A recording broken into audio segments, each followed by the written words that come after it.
Estamos de volta, este é o 3 em 1 e o próximo tema do nosso bate-papo é a crise em Roraima com imigrantes venezuelanos. O final de semana foi de tensão na cidade de Pacaraima.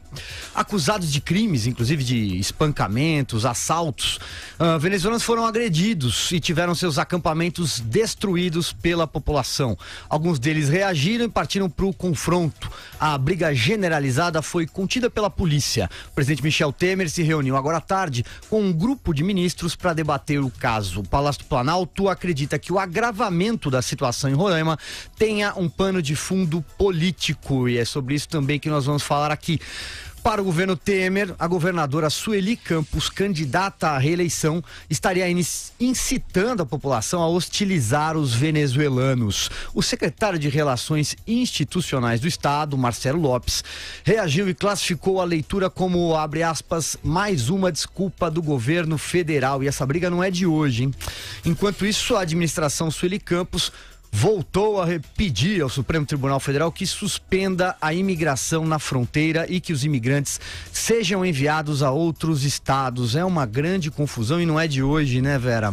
Pois é, e agora, no fim da tarde, teve novos desdobramentos. O líder do governo no Senado, Romero Jucá, que também é o presidente do MDB, partido do presidente Michel Temer e candidato à reeleição no Senado, numa eleição já complicada e confusa, apresentou aí uma série de medidas em seu nome próprio e em nome do governo para tentar atenuar essa crise. O Silvio está defendendo o fechamento da fronteira com a Venezuela em Pacaraima.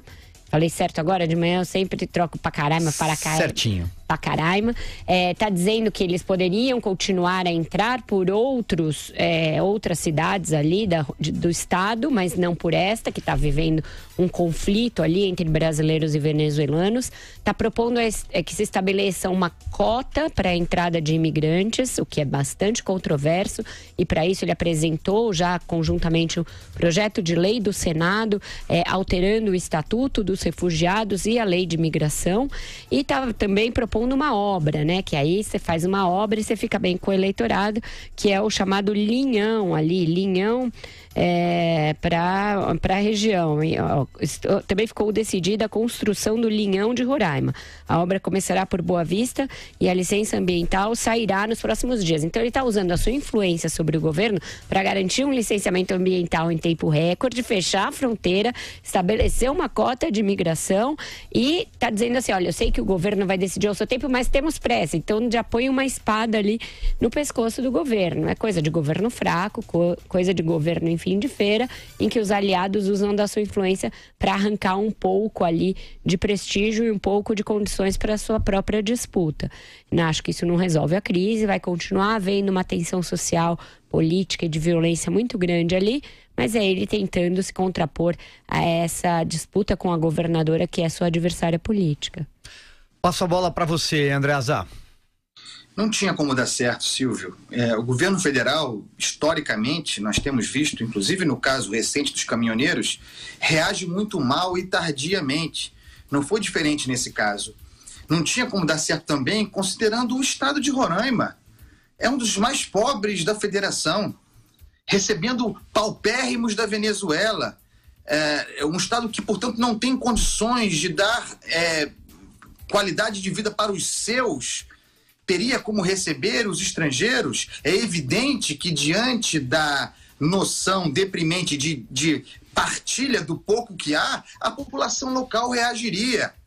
É evidente também que a questão político-eleitoral pesa. A Sueli Campos, a governadora, está fazendo política. Não quer que caia sobre o seu colo essa desgraça. O Romero Jucá, da mesma forma, faz política, quer atribuir a ela a responsabilidade. Fechar a fronteira não é aceitável. O Supremo Tribunal Federal já se manifestou contra isso. Por que insistem nesse pedido? Cota para imigrante tampouco é possível.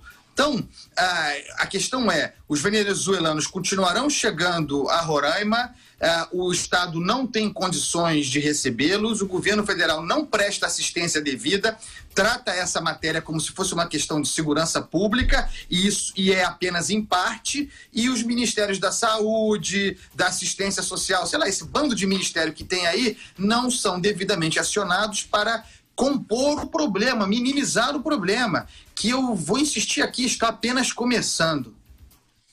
E aí, Madu? Existe uma série de crimes aí sendo cometidos, né? Primeira coisa, o primeiro absurdo é a instrumentalização política de um drama. Um drama que já vem acontecendo já há alguns meses, não é novidade para ninguém.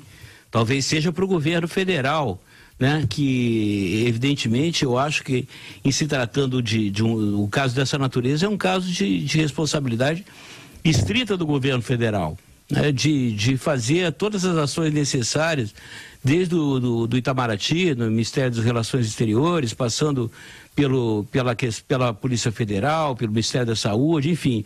É evidente que o Brasil, por solidariedade, por características, né, humanitárias e tudo, tem que acolher essas pessoas que fogem desse regime do Maduro, que é apoiado, né? É apoiado, sempre foi pelo PT, pelo PCdoB, pelo PSOL, diga-se de passagem, né? Até agora não existe ninguém desses partidos que levante um dedo para criticar o regime chavista, né? Bolivarianista, que agora conseguiu a façanha de atingir o ciclópico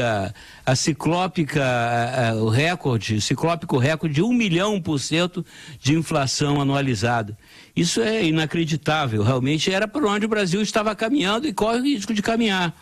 Né? E essa questão de Pacaraima, ela não é nova. O Brasil já enfrentou essa questão no Acre, quando vários refugiados do Haiti, por conta daquele horrível terremoto que teve lá, correram ao Brasil. Hoje você tem grandes comunidades de haitianos em São Paulo e outras cidades brasileiras. O problema é isso, é governo em final de festa, e não é só governo em final de festa não, Vera. É um governo que foi, e diga-se de passagem, não começou com Michel Temer, sempre se caracterizou pela incompetência, principalmente na gestão dessas questões, entendeu? Não existe hoje um discurso, né, do governo, no sentido, inclusive, de apaziguar e fazer com que a população entenda a necessidade de se acolher esses refugiados. O Andresa tá pedindo passagem lá? Vai daí, Andresa. A fraqueza do governo brasileiro é tão grande que, diante da tragédia, especificamente decorrente da morte de um brasileiro por venezuelanos e da reação dos brasileiros, o governo da Venezuela, o governo do Maduro, aquela tirania responsável pela desgraça, pela morte das pessoas, pela inanição das pessoas, se voltou para o Brasil violentamente, acusando o Brasil de ser responsável pela desgraça. E ainda assim, o governo brasileiro não foi capaz de responder a contento. Vejam a inversão de narrativas. É claro que o governo brasileiro tem responsabilidade da sua parte, mas é infinitamente menor. E ainda assim, toma sabão do Maduro e escuta quietinho. Onde é que está o Aloysio Nunes, aliás, hein?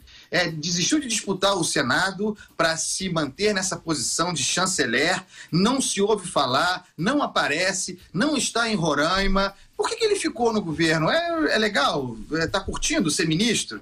Mantendo o PSDB nessa vala aí? Deixa eu só acrescentar mais um dado aqui. Olha só, Vera. O que o governo de Roraima diz é que solicitou para a União 184 milhões para atender todas as necessidades diante dessa demanda, dessa entrada de venezuelanos. Só a intervenção no Rio, o valor é 3 bilhões e 200. Ou seja... É pouco dinheiro relativamente, né? Comparativamente. Verdade, mas com um orçamento que já está todo engessado e já está num fim de feira em que o governo não tem muita discricionariedade para movimentar recursos. A própria lei eleitoral impede repasses voluntários, teria que ser ali alguma alegação de emergência. Não é uma operação muito simples de fazer, mas é claro que ela é emergencial, é claro que o governo tende a agir de alguma maneira, mas lhe faltam instrumentos, lhe falta apoio político, lhe falta até mesmo legitimidade nesse final.